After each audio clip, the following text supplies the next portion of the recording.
Hello class 10th students. आपको याद ही है कि हम लोग नेशनलिज्म इन इंडिया चैप्टर पढ़ रहे हैं और इसके 3.3 टॉपिक तक पहुंच गए हैं और 3.3 का जो टॉपिक है the limits of civil disobedience movement है। चलिए हम देखते हैं कि क्या सिविल डिसोबीडियंस मूवमेंट का असर सभी लोगों पर पड़ा था, या पड़ा था तो कैसा था। Not all social groups were moved by the abstract concept of Swaraj. सभी सोशल ग्रुप के ऊपर जो कंसेप्ट था स्वराज का, उसका असर बराबर नहीं पड़ा था। One such group was the Nations untouchable. एक ऐसा ही ग्रुप था जिस पर स्वराज का असर नहीं हुआ था, और वो थे अनटचेबल या अछूत। Who form around 1930s had begun to call themselves Dalit or oppressed, और इन्होंने करीब 1930 के बाद से अपने आप को दलित या पिछड़ा वर्ग कहना शुरू कर दिया था। For long the Congress had ignored the Dalit. Congress ने लंबे समय तक दलितों को इग्नोर किया था। फॉर फियर ऑफ ओफेंडिंग सनातनी कंजर्वेटिव हाई कास्ट हिंदू, और उनको ये डर था कि अगर वो दलित का साथ देंगे तो हो सकता है हाई कास्ट हिंदू, जिनको सनातनी भी कहा जाता था, वो नाराज़ हो जाएंगे इनसे। But Mahatma Gandhi declared that Swaraj would not come for 100 years if untouchability was not eliminated। लेकिन महात्मा गांधी ने कहा कि हमारे देश में स्वराज तब तक नहीं, 100 सालों तक नहीं आ सकता जब तक हम छुआछूत को ख़त्म नहीं करेंगे। ही कॉल्ड द अनटचेबल हरिजन, और इसीलिए उन्होंने उनको हरिजन का अर्थ होता है द चिल्ड्रन ऑफ गॉड, यानी भगवान के बच्चे। Organise satyagraha to secure them entry into temple. Gandhi ji ने इन हरिजन्स के लिए या अछूतों के लिए सत्याग्रह ऑर्गेनाइज किया ताकि उन्हें मंदिरों में जाने के लिए अलाउ कर दिया जाए। एक्सेस टू पब्लिक वेल्स, और जो सार्वजनिक कुआं होता है या टैंक होता है या सड़कें होती हैं या स्कूल्स होता है, इन सब में इनको जाने के लिए अलाउ किया जाए। आपको पता ही है कि पहले जब बहुत ज़्यादा छुआछूत था तब क्या था कि इन अछूतों को मंदिर में जाने या सार्वजनिक कुएं से पानी लेने, टैंक से पानी लेने, रोड पर चलने और स्कूल में जाने की मनाही थी, यानी ये वहाँ नहीं जा सकते थे छुआछूत की वजह से। He himself clean toilet to dignify the work of bhangi, और उन्होंने खुद ही टॉयलेट वगैरह भी साफ़ किया। गांधी जी खुद ही टॉयलेट साफ़ करते थे, ये बताने के लिए कि भंगी जो स्वीपर्स होते हैं इनका काम कोई छोटा नहीं है। And persuaded upper caste to change their heart, और वो ऊंची जात के लोगों को इस बात के लिए परसुएड कर रहे थे कि वो अपना मन थोड़ा बदल लें, इतना ऐसे छुआछूत न करें। And give up the sin of untouchability, और उन्होंने कहा कि ये जो पाप है छुआछूत का, इसे उन्हें छोड़ देना चाहिए। But many Dalit leaders were कीन on a different political solution to the problem of community, और लेकिन बहुत सारे दलित लीडर ऐसे थे जो पॉलिटिकल सिचुएशन या पॉलिटिकल पॉइंट ऑफ व्यू से इस सिचुएशन को डील करना चाह रहे थे। उनको लगता था इनकी प्रॉब्लम जो है तभी सॉल्व हो पाएगी इनके कम्युनिटी की जब ये पॉलिटिक्स में आ जाएंगे, इनको पॉलिटिकल सॉल्यूशन चाहिए था। दे बिगैन ऑर्गेनाइजिंग देमसेल्फ, इसलिए इन्होंने अपने आप को ऑर्गेनाइज करना शुरू किया। Demanding reserve seat in the educational institution, और इस बात की डिमांड की कि इन्हें भी स्कूलों में जाने के लिए, स्कूलों में एडमिशन के लिए इनके लिए सीट रिज़र्व कर दी जाए। अ सेपरेट इलेक्टोरेट, और इनकी वोटर लिस्ट अलग बना दी जाए। That would choose Dalit member for legislative council, ताकि ये अपने दलित मेंबर्स के लिए चुनाव कर सकें लेजिस्लेटिव काउंसिल का। पॉलिटिकल एम्पावरमेंट और उनको लगता था पॉलिटिकली अगर वो पावरफुल होंगे, दे बिलीव्ड, उनको ऐसा विश्वास था, would resolve the problem of their social disability, उनकी जो सामाजिक कमी है उसको इसी तरह से पॉलिटिकल एम्पावरमेंट से ही पूरा किया जा सकता है। उनकी प्रॉब्लम तभी सॉल्व हो पाएगी जब उनको पॉलिटिकल एम्पावरमेंट मिलेगा। Dalit participation in civil disobedience movement was therefore limited, और यही कारण था कि दलितों ने सिविल डिसोबीडियंस मूवमेंट में ज़्यादा बढ़ चढ़कर हिस्सा नहीं लिया, पर्टिकुलरली इन महाराष्ट्र, खासतौर पे महाराष्ट्र और नागपुर रीजन में, जहां इनकी दलित ऑर्गेनाइजेशन जो थी वो बहुत ही स्ट्रांग थी। Doctor B.R. Ambedkar, who organized Dalit into depressed classes association in 1930, clashed with Mahatma Gandhi at the second round table conference by demanding separate electorate for Dalit. और डॉक्टर भीमराव अंबेडकर, जिन्होंने दलितों को की एक ग्रुप बनाई थी जिसका डिप्रेस्ड क्लास एसोसिएशन नाम था, ये एसोसिएशन 1930 में बना था। गांधी जी से राउंड टेबल कॉन्फ्रेंस के दौरान इनकी बहस हो गई थी। ये वो चाहते थे कि दलितों का अलग से वोटर लिस्ट बने। When British government conceded Ambedkar's demand, और ब्रिटिश सरकार ने तुरंत अंबेडकर की डिमांड को मान लिया कि हाँ ठीक है, आप सेपरेट इलेक्टोरेट बना लो। आपको पता ही है अंग्रेज़ों की तो हमेशा से पॉलिसी रही थी डिवाइड एंड रूल की। उनको लग रहा था कि जितना बढ़ जाए भारत अलग अलग जाति संप्रदाय में उतना ही अच्छा है इनके लिए। लेकिन गांधी जी अलग तरीके से सोच रहे थे। Gandhi began a fast unto death.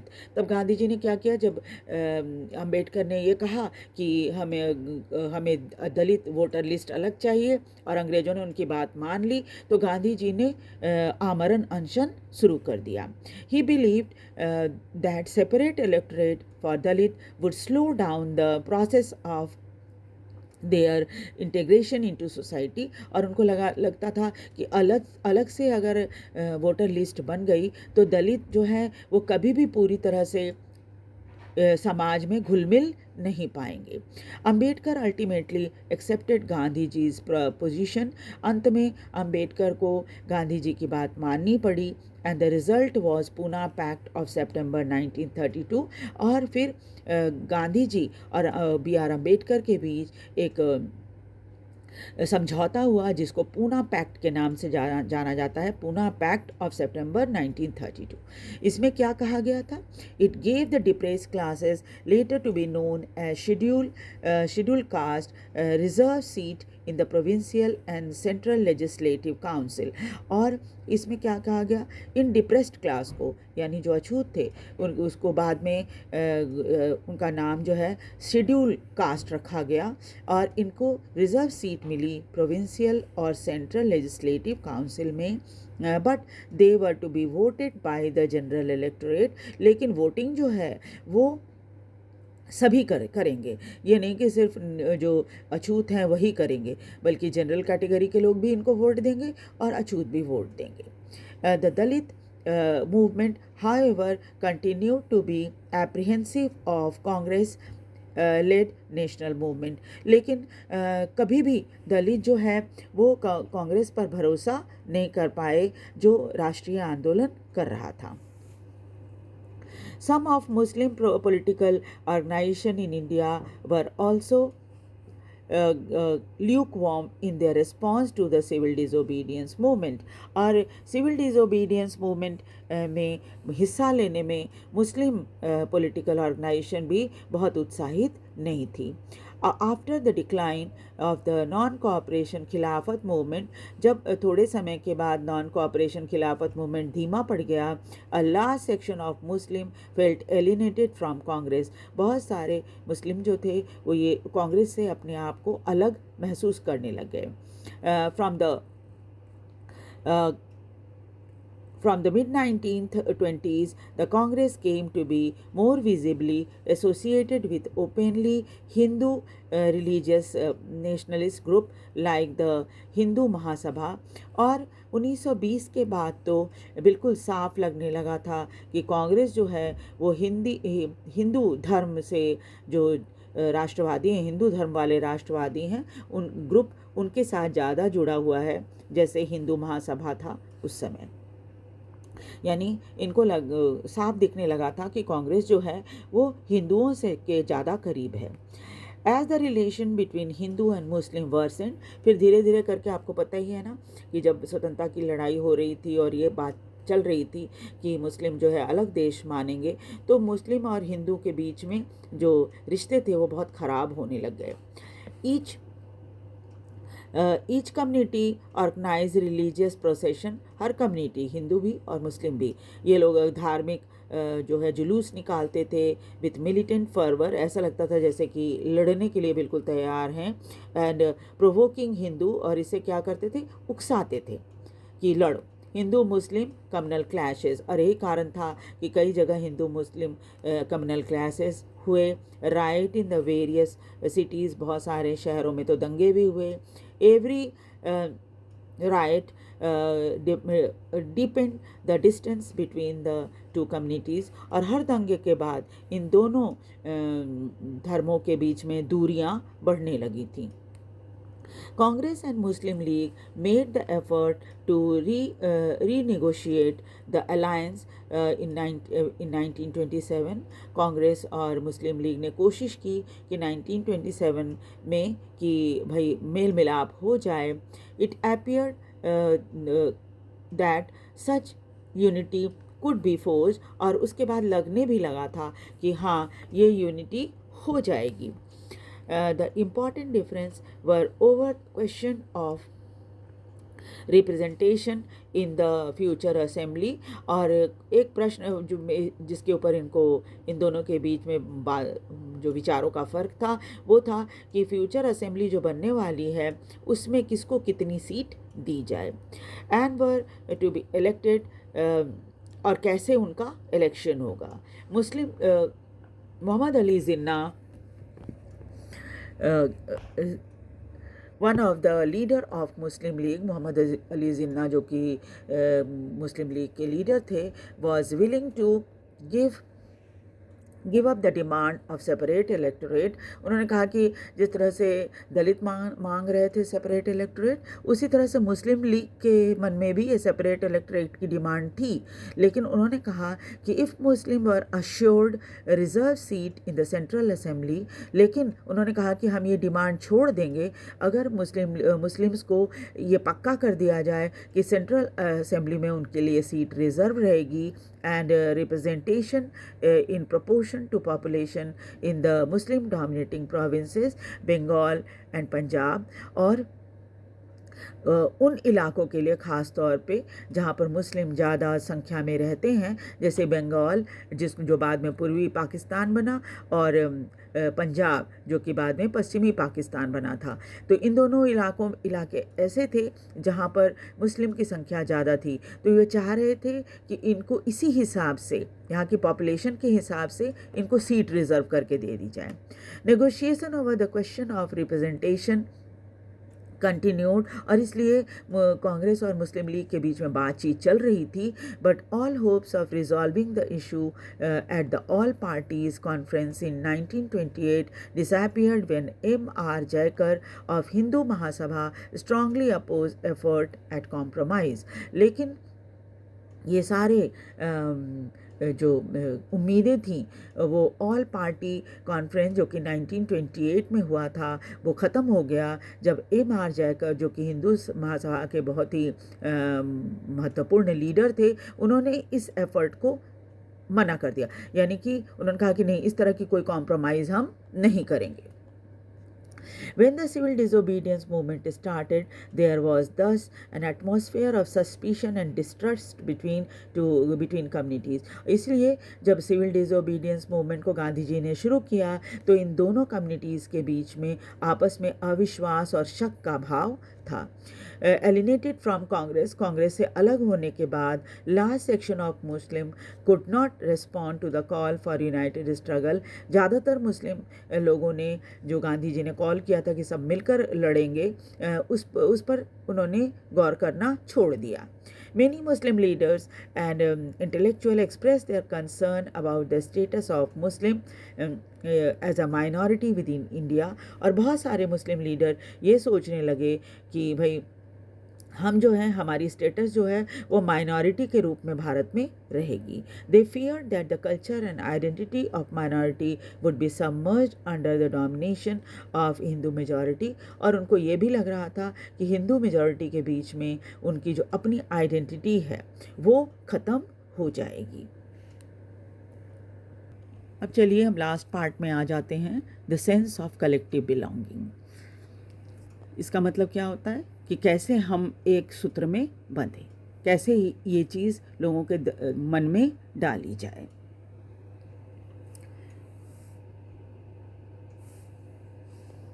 ये जो चित्र है आप देख रहे हैं बाल गंगाधर तिलक का है.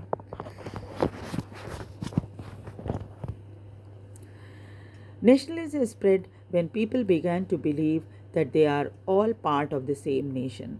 ये राष्ट्रवाद तब लोगों में फैला जब लोगों ने विश्वास करना शुरू किया कि वो एक राष्ट्र के अंदर रहते हैं. When they discovered some unity that binds them together, और उन्होंने ये पा लिया कि कोई बात तो ऐसी है जो उनको एक सूत्र में बांधती है. But how did the nation become a reality in the mind of people. लेकिन ये राष्ट्र का भाव जो है कैसे उनके मन में एक रियलिटी के रूप में, सच्चाई के रूप में आया. How did people belonging to different communities और रीजन और language group developed sense of collective belonging. किस तरह से लोग जो अलग अलग कम्युनिटीज़ के थे, अलग अलग रीजन में रहते थे, अलग ग्रुप के थे, अलग भाषा बोलते थे, उन सब के मन में कैसे ये कलेक्टिव बिलोंगिंग कि हम एक ही देश के रहने वाले भारतवासी हैं, ये बात कैसे उनके दिमाग में आई. The sense of collective belonging came partly through the experience of united struggle. ये sense of belonging जो कि हम एक ही देश के रहने वाले हैं, ये तो इनको अंग्रेज़ों से लड़कर भी समझ में आने लगा था. But there were also variety of cultural process and fiction, folklore, through which nationalism captured people's imagination. लेकिन और भी बहुत सारी सांस्कृतिक घटनाएं हो रही थी जिसने लोगों के मन में राष्ट्रवाद भर दिया था. हिस्ट्री एंड फिक्शन, इतिहास और कहानियाँ, folklore, song, popular print, symbol, all played part in making the nationalism. इन सब का रोल भी बहुत महत्वपूर्ण था, जिसमें साहित्य था, संगीत था, ये सब के सब. और आर्टिस्ट लोगों ने बहुत तरह से कोशिश की थी कि ये राष्ट्रवाद जो है लोगों के मन में आए. कौन कौन से आर्टिस्ट थे चलिए देखते हैं आगे. ये जो आपके इसमें बना हुआ है ये भारत माता का इमेज है, फ़ोटो है, जिसको अबनिंद्रनाथ टैगोर ने 1905 में बनाया था. The identity of nation, as you know, is most often symbolizes the figure or image. और जब आप आइडेंटिटी ऑफ नेशन की आइडेंटिटी देखना चाहते हैं, हमने पहले भी यूरोप में पढ़ा था कि वहाँ भी इस तरह से क्या है, आइडेंटिटी के लिए क्या है, फिगर या इमेज बनाई गई थी, एक सिंबल बनाया गया था. ऐसा फिगर और इमेज ऐसा बनाया गया था कि लोग उससे अपने आप को सिंबलाइज कर सकें. This help create an image with which people can identify the nation, ताकि लोग उससे अपने आप को आइडेंटिफाई कर सकें. It was the 20th century with the growth of nationalism. 20वीं शताब्दी में जब राष्ट्रवाद बहुत तेज़ी से बढ़ रहा था, this identity of India came to be visually associated with image of Bharat माता. भारत का जो इमेज था वो भारत माता के रूप में दिखाया गया था. Image was first created by Bankim Chandra Chattopadhyay. सबसे पहले इस तरह की इमेज जो है वो बंकिम चंद्र चट्टोपाध्याय ने बनाई थी. इन 1870s he wrote Vande Mataram, और 1870 में उन्होंने वंदे मातरम गीत लिखा था. अ हाइम टू मदरलैंड, यह मातृभूमि के लिए गीत था. Later it was included in the novel आनंद मठ. बाद में उन्होंने एक नॉवेल लिखा था आनंद मठ, उसमें इस गीत को लिख दिया था. एंड वाइडली संग ड्यूरिंग स्वदेशी मूवमेंट इन बंगाल। और ये गीत वंदे मातरम स्वदेशी आंदोलन के दौरान बंगाल में बहुत गाया जाता था। Moved by Swadeshi movement, Abanindranath Tagore painted his famous image of Bharat Mata. जब बहुत ही स्वदेशी आंदोलन का प्रभाव सबके ऊपर पड़ने लगा तो अबनिंद्रनाथ टैगोर भी बड़े प्रभावित हुए और उन्होंने ये जो बहुत फेमस इमेज है भारत माता की, ये उन्होंने बनाई। In the painting Bharat Mata is portrayed as an aesthetic figure. बहुत ही पवित्र रूप में इनको दिखाया गया है। बहुत शांत हैं और एकदम जैसे ईश्वरीय उनका जो पूरा इमेज है वैसा लगता है।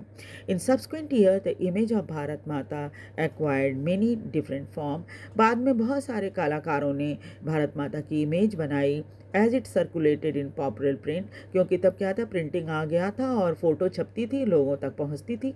And was painted by different artist, अलग अलग आर्टिस्ट ने अपने तरह से दिखाया था।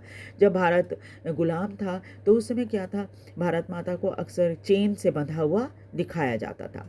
Devotion to this mother figure came to be seen as evidence of one's nationalism. और इस तरह से माँ के रूप में जो एक पवित्र छवि बनाई गई थी वो राष्ट्रवाद से जुड़ गई थी या सबूत हो गया था राष्ट्रवाद का। ये idea of nationalism also developed through the movement to revive Indian folklore. उसके बाद भारतीय फोकलोर या लोक साहित्य जो होता है उसने भी इस राष्ट्रवादी भावना को बढ़ाने में मदद किया था। इन late 19th century, India's nationalists began recording folk tales sung by bards and they toured villages to gather folk song and legend। और 19वीं शताब्दी में राष्ट्रवादी लोगों ने क्या हुआ, ये जो लोक संगीत था वो गांव-गांव घूम-घूम कर इकट्ठा करने लगे और जो लोकगीत होते हैं और कहानियाँ होती हैं उसको दोबारा से ढूंढा जाने लगा। These tales they believe gives true picture of traditional culture। और उनका कहना था कि ये कहानियाँ जो हैं वो हमारे पारंपरिक कल्चर को दिखाती हैं और ये सही पारंपरिक कल्चर जो हमारा है उसको दिखाती हैं। That had been corrupted and damage by outside force. और जो बाहरी लोग आए थे भारत में उन्होंने इसको बिगाड़ दिया था। It was essential to preserve this folk tradition in order to discover one's national identity. और ज़रूरी था कि इसको दोबारा से जो हमारी लोक परंपरा है उसको दोबारा से प्रिजर्व किया जा सके और हम अपनी आइडेंटिटी को हम दोबारा से दिखा सकें, ऐसी व्यवस्था होगी। Restore the sense of pride, तब हमारे मन में अपने बीते हुए समय के लिए सम्मान आएगा एंड इन वंस पास्ट, और हम अपने पास्ट को भी जान पाएंगे। In Bengal Rabindranath Tagore himself began collecting ballads, nursery rhyme and myth. और रविंद्रनाथ टैगोर ने बंगाल में खुद ही बहुत सारी बैलेड, नर्सरी राइम और मिथ को इकट्ठा किया and led the movement for folk revival. और इस तरह से उन्होंने जो लोक संगीत था, लोकगीत था, लोक कहानियाँ थीं, उसको रिवाइव किया। In Madras Natesa Sastri published a massive 4-volume collection of Tamil folk. और मद्रास में नतेशा शास्त्री ने एक 4 वॉल्यूम की बहुत सारी एक किताब पब्लिश की जिसमें तमिल फोक टेल्स को रखा गया था, लिखा गया था। और नाम क्या था इसका, the folklore of southern India, दक्षिण भारत की फोकलोर या लोकगीत, लोक कहानियाँ। ही believed that folklore was national literature. उनका विश्वास था कि ये जो फोकलोर है वो राष्ट्रीय साहित्य है and it was the most trustworthy and manifestation of people's real thought and characteristic. और सबसे विश्वसनीय जो होता है लोगों के विचारों को और उनके कैरेक्टरिस्टिक को दिखाने का सबसे विश्वसनीय आधार है ये। National movement developed. उसके बाद जब राष्ट्रवादी आंदोलन शुरू हुआ, nationalist leader became more and more aware of such icon. धीरे धीरे करके नेशनलिस्ट लीडर जो थे वो जान गए कि इस तरह के सिंबल्स और आइकन्स जो हैं वो देश को यूनिफाई पीपल, लोगों को जोड़ सकते हैं। And inspiring them in them a feeling of nationalism, और लोगों के मन में नेशनलिज्म की फीलिंग को इंस्पायर भी कर सकते हैं। ड्यूरिंग द स्वदेशी मूवमेंट इन बंगाल, जब बंगाल में स्वदेशी आंदोलन चल रहा था, try colour flag red green and yellow was design, और तब उस समय तिरंगा एक झंडा बनाया गया जिसमें रेड ग्रीन और येलो कलर थे। इट हैड 8 लोटसेस, इसमें 8 कमल के फूल बने थे, representing 8 province of British India. और जब भारत गुलाम था अंग्रेज़ों का, तो उस समय भारत में 8 प्रोविंस हुआ करते थे, और ये 8 प्रोविंस को ये शो करता था 8 लोटस। क्रिसेंट मून, और हंसिए के आकार का जो मून होता है वो था, रिप्रेजेंटिंग हिंदू एंड मुस्लिम, ये दोनों को दर्शाता था, हिंदू को भी और मुस्लिम को भी। By 1921 Gandhi ji has designed a swaraj flag, फिर 1921 आते आते गांधी जी ने एक स्वराज फ्लैग बनाया। It was again tri colour, ये भी तिरंगा था, रेड ग्रीन और वाइट कलर इसमें थे, and had a spinning wheel in the centre, और बीच में एक चरखा था। Representing the Gandhian ideal of self help, ये सेल्फ हेल्प का जो गांधी जी का आइडिया था उसको दर्शाता था। Carrying the flag, holding it aloft, झंडा साथ लेना, ऊंचा उठाकर चलना, during marches became the symbol of defiance, और ख़ास तौर पे जब जुलूस निकाली गई हो उस समय इस झंडे को ऊंचा उठाकर चलना था कि हम ये दिखाता था कि हम अंग्रेज़ों का विरोध कर रहे हैं। Another means of creating a feeling of nationalism was through reinterpretation of history.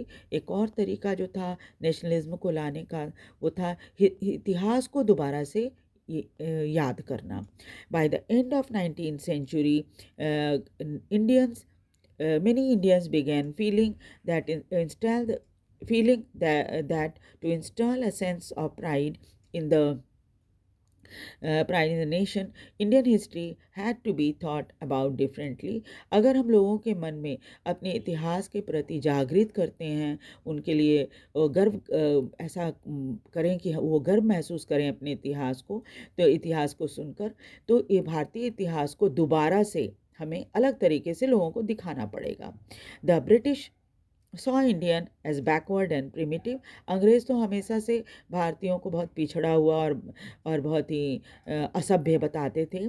Incapable of governing them self, उनको लगता था, अंग्रेज़ों को लगता था कि भारत जो है भारतीय लोगों में इतनी कैपेबिलिटी है ही नहीं कि वो अपने देश को चला सकें। In response Indian began looking to the past, और उसके बदले में भारतीय लोगों ने पहले अपने इतिहास ढूंढा, to discover India's great achievement, और भारत की बड़ी बड़ी अचीवमेंट को दोबारा से दुनिया को दिखाया। They wrote about the glorious development, किस तरह से भारत में तरक्की हुई थी in ancient time, and when art and architecture, science and mathematics, religion and culture, उस समय भारत में उच्च कोटि का आर्किटेक्चर था, कला थी, साइंस था, मैथमेटिक्स था, रिलीजन था और कल्चर था, लॉ था, फिलॉसफी, सब कुछ, किसी भी चीज़ में भारत पीछे नहीं था। क्राफ्ट में एंड ट्रेड फ्लरिश्ड, और उस समय व्यापार भी बहुत फल फूल रहा था। The glorious time in their view was followed by history of decline, जैसे जब बहुत उत्थान होता है तो उसके बाद पतन भी होता है, तो भारतीय इतिहास भी कुछ ऐसा ही है।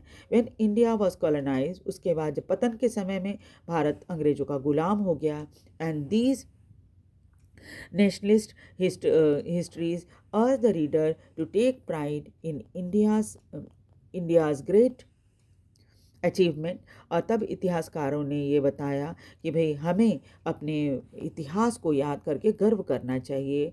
इन the past struggle to change the miserable condition of life under British rule, ताकि हम अंग्रेज़ों के गुलामी के समय में जो हमारी बहुत दयनीय स्थिति हो गई है उसको हम सुधार सकें। These efforts to unify people was not without problem. इस यूनिफिकेशन में ऐसी नहीं थी, कोई प्रॉब्लम ही नहीं आई लोगों को। When the past being glorified was Hindu. जब पूरा हमारे इतिहास को दिखाया गया, उसमें दिखाया गया कि हम हिंदू ज़्यादा डोमिनेंट थे। In the image celebrated were drawn from Hindu iconology, और हिंदुओं को ज़्यादा महत्वपूर्ण दिखाया जाने लगा, सिंबल हिंदू आ गए बहुत सारे। The people of other communities felt left out, तो दूसरी कम्युनिटी के लोग अपने आप को अलग थलग महसूस करने लगे। ठीक है, so in the next class we will start new chapter. आपको ये वीडियो कैसा लग रहा है, आप ज़रूर इसे ध्यान से सुनें और लाइक और सब्सक्राइब भी करें। Thank you.